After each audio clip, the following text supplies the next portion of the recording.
ಪುತ್ತೂರಿನ ಪ್ರಸಿದ್ಧ ಮಹಾಲಿಂಗೇಶ್ವರ ದೇವಾಲಯದಲ್ಲಿ ಪೂಜೆಯನ್ನು ಸಲ್ಲಿಸಿ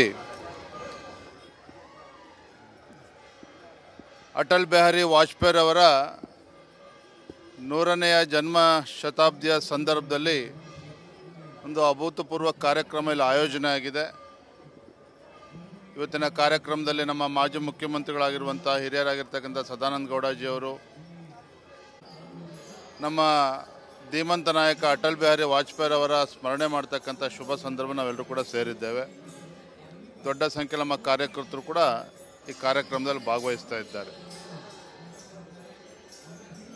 ರಾಜ್ಯದ ರಾಜಕೀಯ ಪರಿಸ್ಥಿತಿಗಳ ಬಗ್ಗೆ ತಾವೆಲ್ಲರೂ ಕೂಡ ನೋಡ್ತಾ ಇದ್ದೀರಿ. ರೈತರು ಇವತ್ತು ಭೀಕರ ಸಂಕಷ್ಟದಲ್ಲಿದ್ದಾರೆ. ಕಬ್ಬು ಬೆಳೆಗಾರರು ತಮ್ಮ ಹೋರಾಟವನ್ನು ಇನ್ನೂ ಕೂಡ ಮುಂದುವರಿಸಿದ್ದಾರೆ.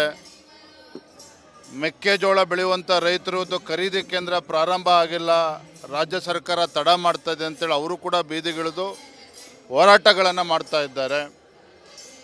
ರಾಜ್ಯದಲ್ಲಿ ಅಭಿವೃದ್ಧಿ ಅಂತಕ್ಕಂಥದ್ದು ಸಂಪೂರ್ಣವಾಗಿ ಕುಂಠಿತ ಆಗಿದೆ.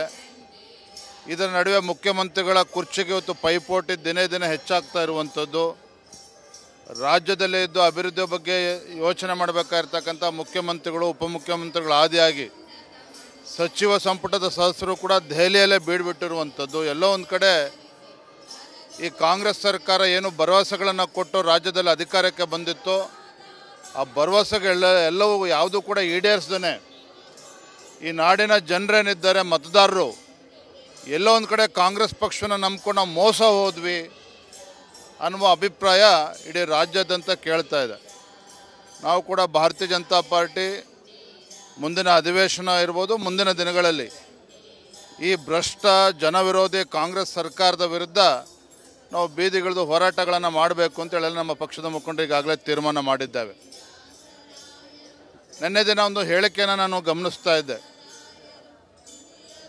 ಕನ್ನಡ ಅಭಿವೃದ್ಧಿ ಪ್ರಾಧಿಕಾರದ ಅಧ್ಯಕ್ಷರು ಆಗಿರುವಂತಹ ಪುರುಷೋತ್ತಮ್ ಬಿಳಿಮಲೆ ಅವರು ಒಂದು ಹೇಳಿಕೆಯನ್ನು ನೀಡಿದ್ದಾರೆ.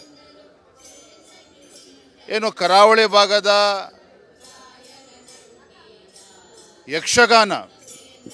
ಯಕ್ಷಗಾನ ಕಲಾವಿದರು ಸಲಿಂಗಕಾಮಿಗಳು ಅನ್ನುವ ಉದ್ದಟತನದ ಒಂದು ಹೇಳಿಕೆಯನ್ನು ಪ್ರಾಧಿಕಾರದ ಅಧ್ಯಕ್ಷರು ನೀಡಿದ್ದಾರೆ. ಅವರು ಕೊಟ್ಟಿರುವಂಥ ಹೇಳಿಕೆ ಯಕ್ಷಗಾನ ಕಲಾವಿದರಿಗೆ ಮಾಡಿರುವಂಥ ಅಪಮಾನ ಅಷ್ಟೇ ಅಲ್ಲ, ಕರಾವಳಿ ಭಾಗಕ್ಕೆ ಮಾಡಿರ್ತಕ್ಕಂಥ ಅಪಮಾನ ಅಷ್ಟೇ ಅಲ್ಲ, ಇಡೀ ಹಿಂದೂ ಸಮಾಜಕ್ಕೆ ಮಾಡಿರ್ತಕ್ಕಂಥ ಅವಮಾನ.